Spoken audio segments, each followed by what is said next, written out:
back to my channel. I am property madam Tobiloba Grace or Dolphin.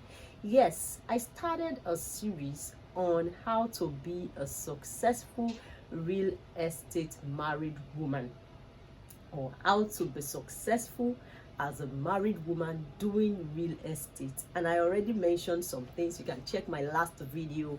I talked about trust, I talked about not giving up, integrity, and so please check my last video for details of what we discussed. And then this time around I'm going to be talking about another sensitive issue that affects married women who are doing real estate.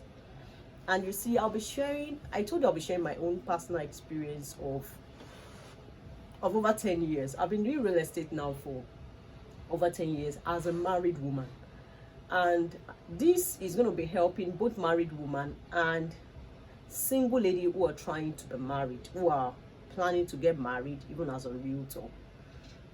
Aside you being trusted, aside you not being wayward, aside you being honest and having integrity, you can have all this and be making money and yet the money won't show.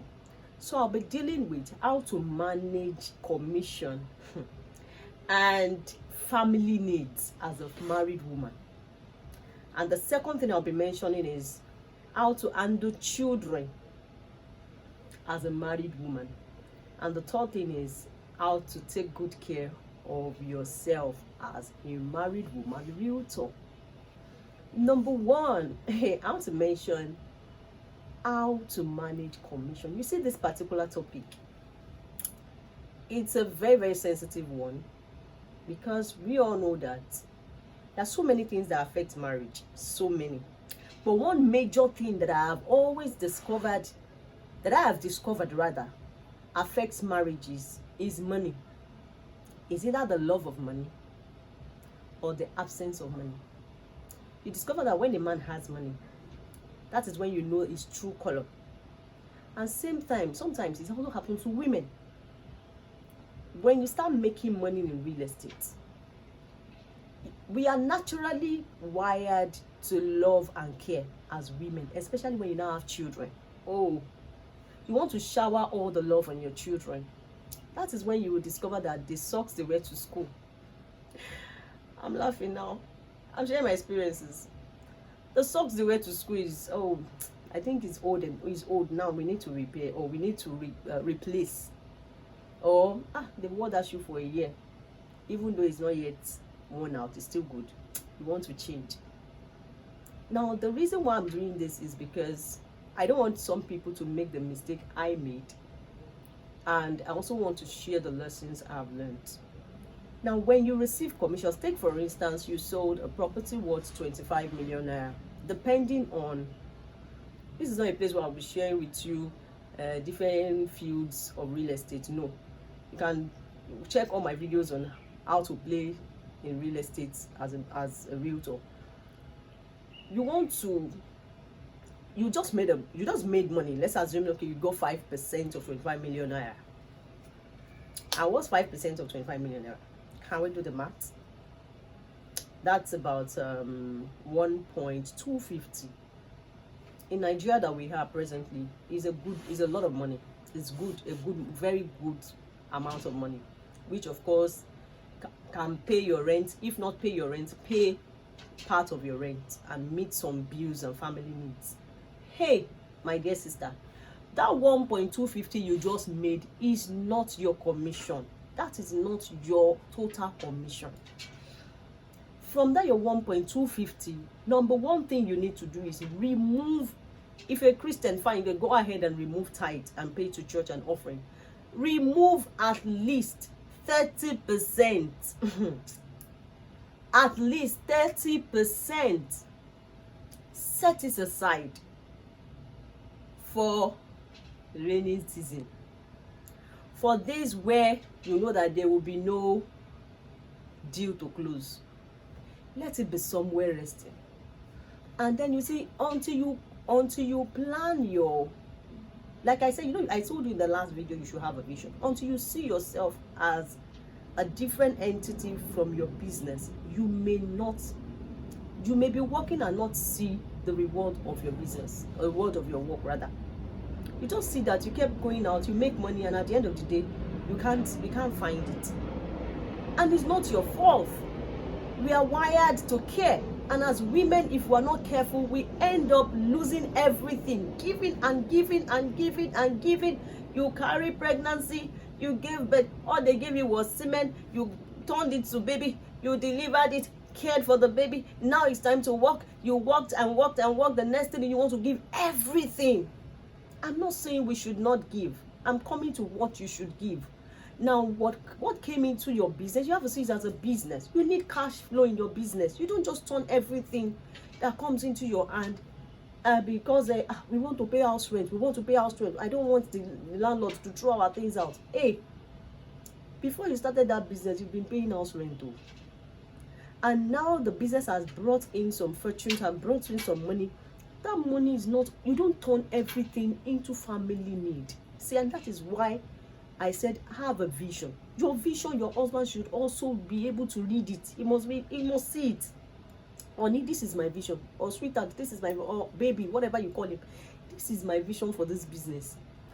And if you are the type that every kobo that comes to your hand, your husband knows about it. I'm not saying keep secret too. But you see, some women have been able to plan their life in a way that they know how to separate business money from personal money. But I'm doing this because of some of us who are yet to know. And because your husband knows that now you have money, he is expecting from you. And you too, you want to do good woman. Like Proverbs 31 woman, you want to show him that you're a virtuous woman. So you carry all the profit you made from the business. Oga, take. It's not done that way. The reason why it's not done that way, I will explain to you. Do you know you're not supposed to be asking him for money when you are going out for inspection? Do you know the next inspection may not, in fact, the next deal may not come in the next 2 months because this business fluctuates. This year now, real estate has not really been so, like it used to be. There is season. We have season in real estate. There are times that the deal will be coming, and you see those coming. The Bible says, go to the ant and learn how they gather and keep. So when it is the rainy season, when you can gather, you have so much coming in, you need to be wise enough to keep. You see, there is nothing stopping you. You will not die. If you keep 50% of your income, let it go to the company. Just put it. And that is why, as a married woman, please, when you're starting your real estate business, start well. I think I'll do a video on how to start. Of course, I have a video rather on how to start your real estate business. In fact, look out for that video. How to start your own real estate business. You need to open a business name, even if you cannot do limited liability. I started with business name before I registered my limited liability company, and I opened an account for it. If you need to learn how to open your own business account or open your real estate business, don't worry, watch out for the video, and you can always send me a message on how to help you out. Let that money go into the business account. You can even have an account in your name that you know in your heart of hearts that does not have ATM, because some of us are not disciplined to that level where you keep money somewhere and you just put your eyes away.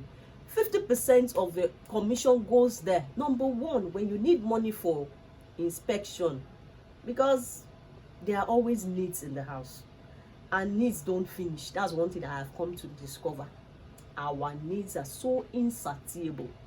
And so because of that, you have to, life must move forward. We have to do other things. We need to develop, we need to keep moving on, we need to achieve goals. And so because needs are insatiable, that does not mean we should not gather and pour everything into the needs we have. Even family goal, you should keep at least 15% for business. Then the remaining 50%, you can then pay yourself salary. The 50% you kept is meant for cash flow, company cash flow. Depending on how much the money is. Then the remaining 50%, pay yourself salary. Keep some parts. Then from there, you now say, from your own salary, you now say, ah, Oga, this is what I'm contributing, because personally, I'm of the opinion that you don't leave men to supply all your needs, because they are not God. Don't leave the provision of things in the house for men. So you must at least be supporting, because that is one of the things that make a woman valuable. When everything in the house, or guy is the one carrying it, one day we just push it to you and say, all the business you are doing, we don't even know. All the business you've been doing, we don't know where your money is going into. So that's about that. You keep the money, because there are times, I'm saying this because of times of challenges, when the man can't really say, when the man can't meet up with the needs, especially with the way things are. The economy is really, really not too good, and so many things are happening. Maybe the business is not working like before, or salary is not coming forth, and you need to support. Please don't put all your commission into the family need.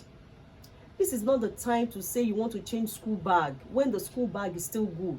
This is not the time you want to change water bottle. This is not the time to change school shoe. All these things, plan them.